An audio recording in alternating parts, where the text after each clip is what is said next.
Grab a drink with cranberry or apple cider. We are taking you to a fall New England bucket list. That's right, you're hitting 3 must-see spots along the ocean.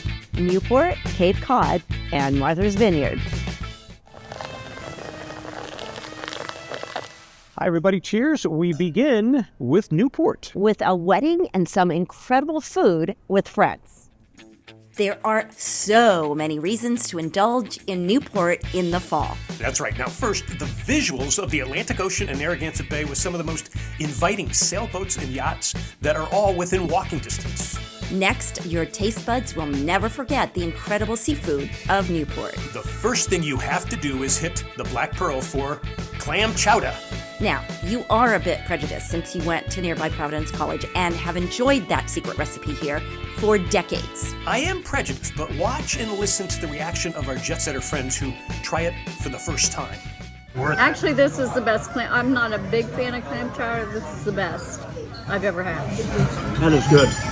Isn't it? That is good. That's really good. I don't know what all those herbs are, but they're good. Our Jetsetter friends Dave Martin and his wife Mary Lee totally agree. The Black Pearl is tops on our list and probably always will be. The Black Pearl has kept its chowder recipe secret for decades. It is loaded with clams and spices, and every mouthful gives a restful pause of delight. Can't get here to try it? No worries. Go to their site and order the canned version. Now, there are other Black Pearl dishes to rave about, including these Black Pearl mussels, bathed in a luscious wine and buttery mix that is addictive. Very good. When you say big mussels, you mean like Schwarzenegger? The drinks are top-notch. Jane, our old-fashioned expert, loved this one. Maker's Mark makes it. Very smooth. And you must try their frozen dark and stormy or a mudslide, even if it's not a hot summer day. Not too far from the Black Pearl is the Red Parrot. Our fellow Jetsetters, including Rich, joined us there for their clam chowder with some great reviews as well. What do you think? Tastes like what was the first place we went? The black, what was it? Black Pearl? Tastes like that. The Red Parrot also has a great selection of local ales. We'd also suggest the Parrot Punch with mango rum and mango vodka, orange juice, and strawberry puree. The Red Parrot also has a list of fresh seafood dishes, including this tuna wrap that you had. Perfectly done. But the surprise star was what your wife Terry ordered. Underneath these spring greens is a fig and goat cheese flatbread. Along with the fire-grilled dough are caramelized onions offering a symphony of yumminess, a Red Parrot must.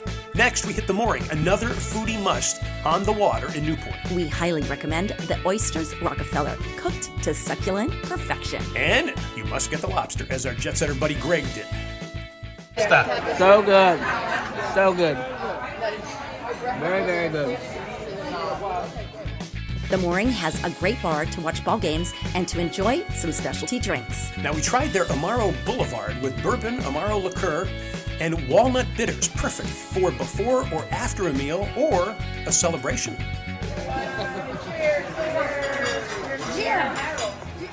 So why are so many of our Jetsetter buddies in Newport with us? So this is the lineup for the Newport Police Department tonight. Actually, we're here for a wedding. Another reason to hit Newport, which is a wedding capital.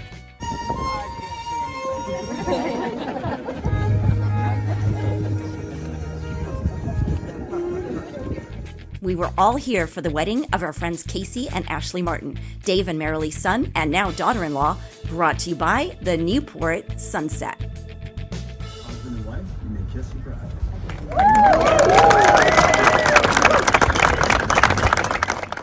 It all took place on the wharfs that led to a party of great food and drink. It also led to some out-of-control dancing. The Sugar Babies band from Newport created their own riff in the middle of the Bruno Mars song Uptown Funk that allowed wedding goers to create their own boogie steps.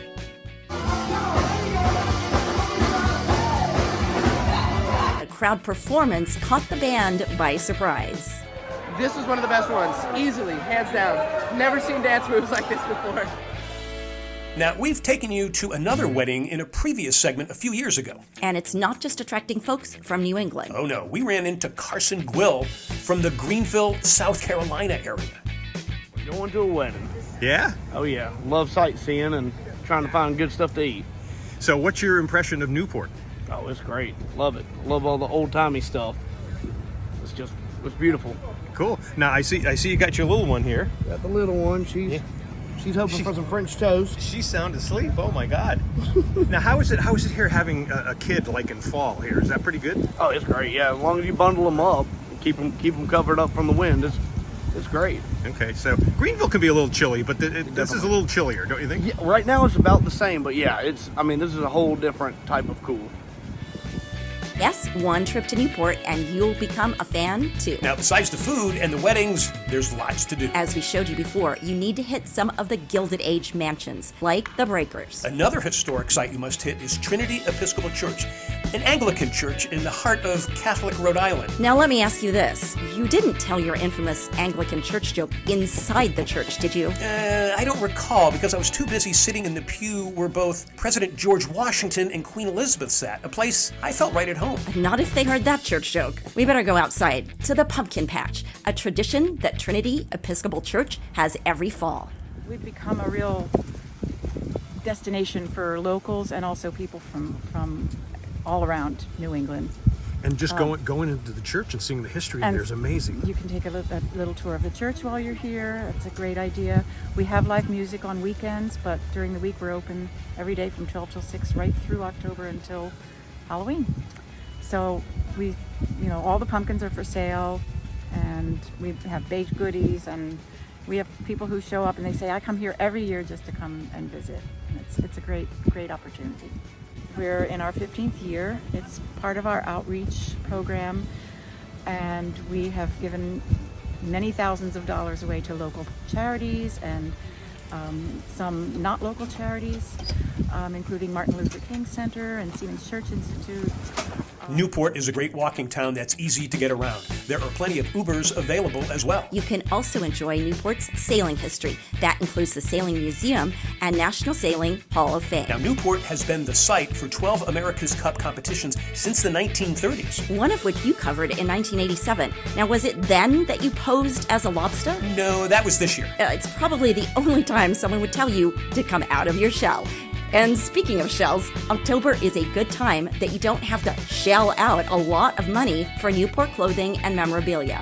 Winter season is coming, so they're giving you deals on almost everything.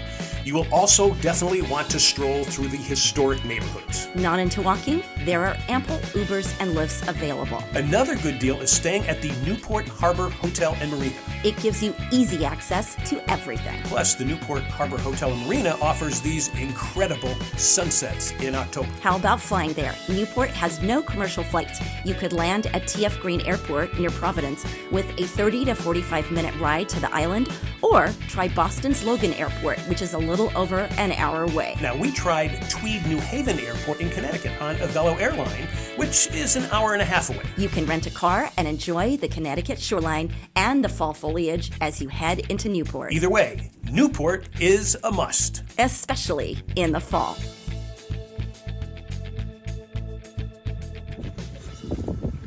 Welcome. When we come back, Another fall must, Cape Cod.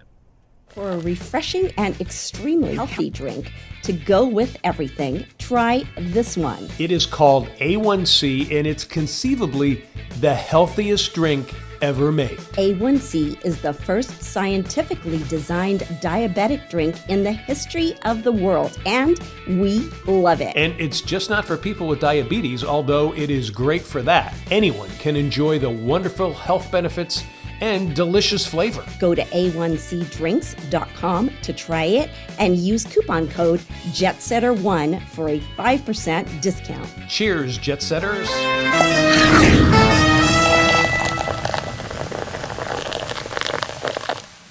Cape Cod is your classic summer destination. But the Cape in late October is definitely worth it. Many reasons. You don't have the crowds as much as they've left. The prices are a little bit lower. All the restaurants are still open. All the shops are still open. The weather is still really, really good. The average temperature in September and October is mid-60s to low 70s during the day, and dry and crisp. Our famous Cape Cod air, we sell that air here from Cape Cod. A little crisp at night, but beautiful at night. I highly, highly recommend Cape Cod in the fall, and particularly more so than I do in the summertime. I think it's a little too crowded, a little expensive. Ken and his wife Beth, along with their 3 children, are longtime homeowners on the Cape and longtime friends of you and your wife Terry. And they are the perfect source of info about a fall trip to Cape Cod. Believe it or not, my daughter, who lives in New York City, was here last week or the week before, and she was swimming in the ocean. So it's not that cold yet. It just isn't. When you hit November, then you start to get the temperatures start to decrease. The foliage is great, particularly as you get into the end of September and all of October, because we're the last in southern New England. Not like my brethren friends from Connecticut, but northern New England starts very early in Vermont and New Hampshire and Maine. But we're kind of in the back end in late October, early November. So it's great. The Cape in the fall is not as crowded, but it's not desolate either. Like Kenny and Beth, many Boston area residents spend more time here throughout the year. The communities that are close to the bridges, the Sagamore Bridge and the Bourne Bridge, which is Sandwich, Mashpee, Bourne, where we are in Falmouth, you can drive 15, 20 minutes and be on the train right to Boston. So these are now year-round communities. You could come to Falmouth Center in February. I was here for the Christmas theme in December last year, and it was like something out of a Hallmark movie. It was amazing. The churches had choirs going in, the snow was coming down. I literally thought I was in a Hallmark movie. It was that fantastic. So no, these communities are very vivacious and have a lot of people going on, a lot of things going on. It's a great area, and again, you're not dealing with all the heavy suburban area of Boston. That's what makes Boston the 10th or the 11th largest metropolitan area in the country, is the suburban area. So it's very crowded. You're detached from that. Because of the better access to Boston, Kenny suggests visiting the Upper Cape, the westernmost portion, including the towns of Falmouth and Mashpee. I'm a big believer in the Upper Cape, which is the Falmouth, Mashpee, Sandwich area. Then you have Mid Cape, where Hyannis is the city of the Cape, which is our airport, the hospital, kind of congested. Not a big recommender of that, recommending that area. And then you have the Lower Cape, which is Chatham, which is a beautiful town. All Harwich and Chatham, and ultimately out to P-Town and Wellfleet. That's a little bit more a bigger undertaking. You'd have to stay out there because it's pretty far down Cape. So you'd have to look at it. It's not as much, and when you get to the Upper Cape, past Chatham, in terms of getting around for restaurants and things of that nature. So I'm a big believer of the Upper Cape. We hit Falmouth for a day of drinks and shopping and lots of Halloween.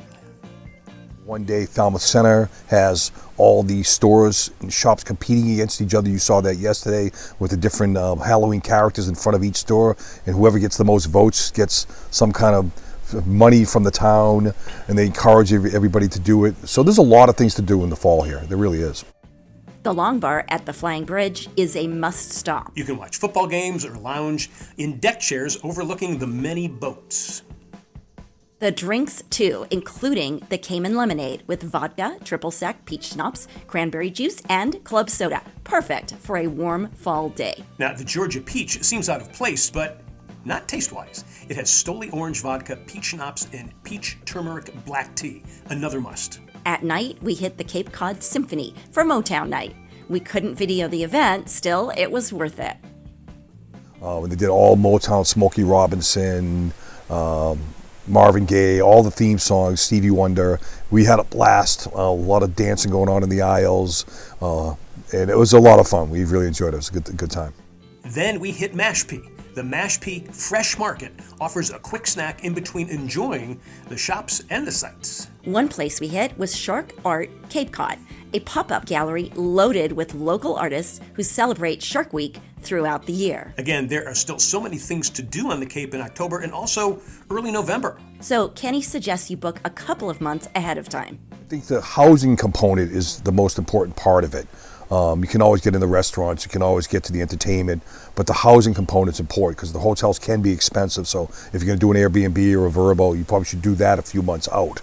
Then you can go with the flow. Look up, obviously, in all the websites that they have. They have Fabulous Falmouth, and all the other communities have websites giving you listing about months out what's coming up for things to do in the fall, festivals to go to, Halloween themes, restaurant themes, brewery themes, whatever it may be. It is definitely a relaxing stay. Especially with friends. Come enjoy Cape Cod. It's a fabulous place.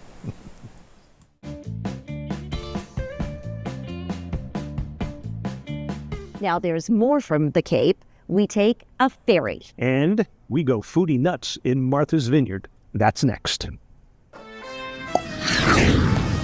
We are in Cozumel, Mexico. You may have noticed, but the majority of Undercover Jetsetter is shot on the iPhone. So that means you can create your own TV show. You may want to have great vacation videos. Well, we've made it easier for you with our book. It's called The TV Studio in Your Hand. It's a quick read, and you can get it here. So bring us along for your next vacation video or your new TV show. Now we chow down on history and great homemade food. In pastoral Martha's Vineyard to close out our Jetsetter New England Odyssey. Martha's Vineyard, the iconic island off the coast of Massachusetts, transforms from a summer mecca to a fall oasis for jet-setters looking to connect to nature, culture, and cuisine. It's a hidden bucket list you need to consider. And right here, we have exclusive access to the one place that will create foodie heaven for you and your friends. First, book a ferry. We suggest one from Woods Hole, Massachusetts, that is open year-round. You can bring a car or a bike. When you arrive, the serenity of Martha's Vineyard hits you. Only a month before, the island was jam-packed with summer tourists. So instead of 200,000 tourists, it is back to 20,000 residents. And that means more connections to Mother Nature. Walking along the beaches is peaceful and relaxing. Daytime temps are in the mid-60s to the mid-70s. The water is still relatively warm for a swim. You can even fish right off the beach. Now, a bike tour allows you to see more while getting exercise without lots of cars whizzing by. You must hit the vineyard's many hiking trails. The Felix Neck Wildlife Sanctuary offers fall foliage and an attachment to nature that is hard to articulate but easy to experience. You need to indulge in Martha's Vineyard culture and history. Now, more recent history is at the grave of John Belushi, the famous actor-comedian who died in 1982. He's not buried under this headstone. His body was removed to an unmarked place because of so many fans trampling the area. Now, there's a false vineyard myth that crazed fans opened his coffin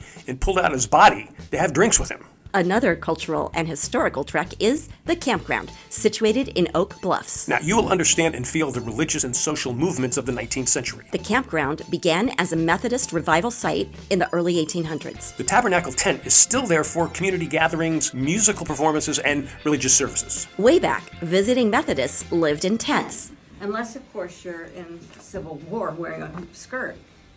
And then you've got a problem. Now, so these are the tents. And this was the walkway that goes down to the preacher's stand.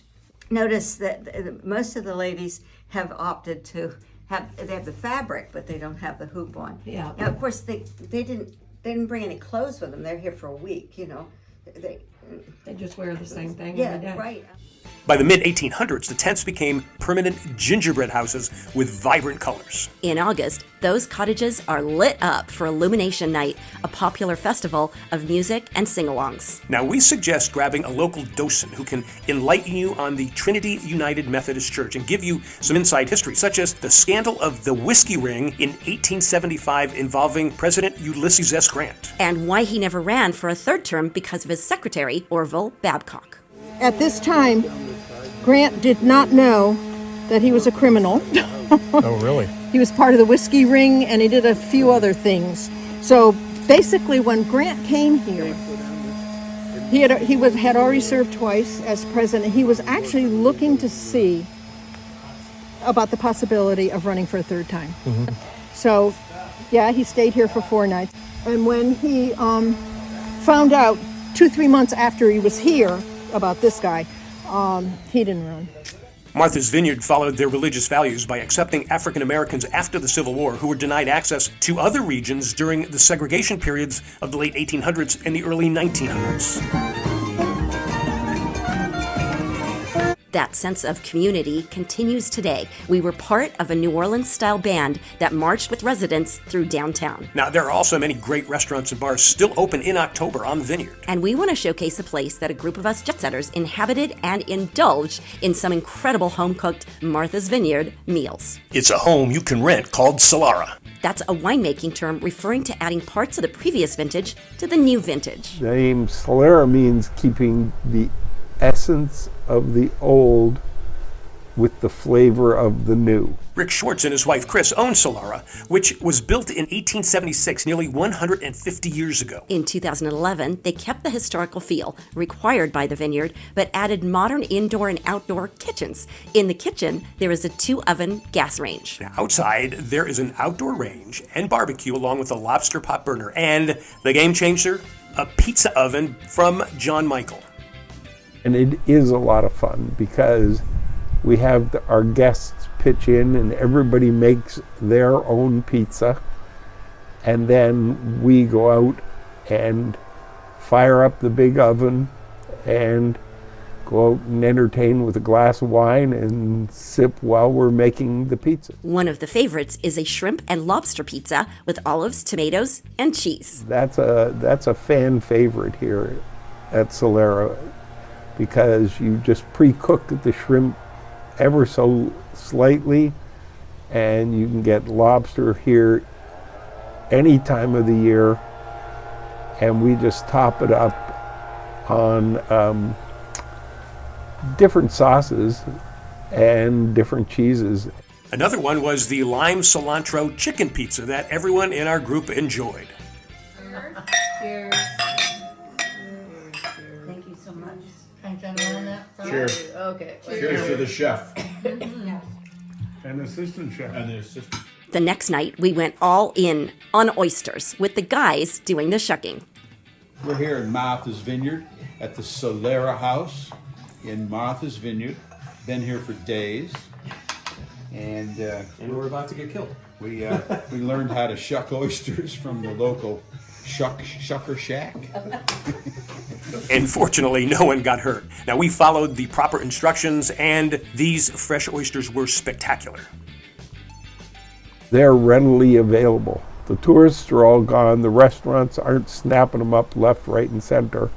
So there's lots available at a very affordable price. $1.25 for an oyster versus paying anywhere from $3 to $4.50 in a restaurant.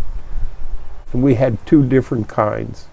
One from Menemsha, which is way up island, and one south from Edgartown, where there's another oyster farm.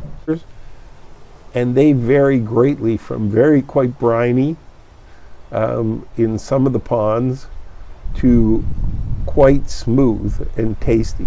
The nice thing is they're meaty. We also made our version of Oysters Rockefeller. That was superb, with panko, parsley, lemon zest and juice, and chili flakes. Now, the main course was cod with this spice mix called Get Your Rub. Is it something we can fix later? How is it? No. Excellent. Okay. On another night, Rick and Chris prepared shrimp and scallops linguine Alfredo, and it left Rick speechless. Did you try it, Rick? I can't tell my mom.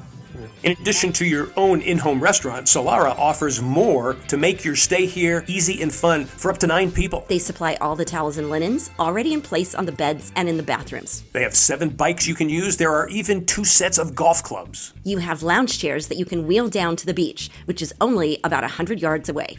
We try and supply every amenity so that you do not have to overload your car coming across. It's easy to find out availability and pricing. Just go to this website, weneedavacation.com. You will have to put in the property code 22456 for Solara to book your time. And that will lead to plenty of this. What an incredible meal this looks like. Oh my God. Thank you guys. Cheers down there. Cheers, cheers, cheers.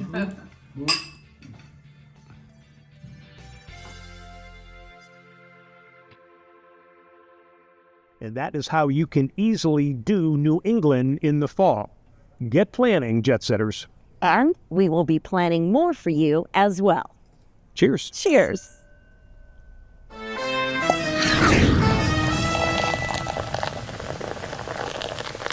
Undercover Jetsetter helps you jet set the world and at home, bringing you travel, food, wine, mixology, and golf.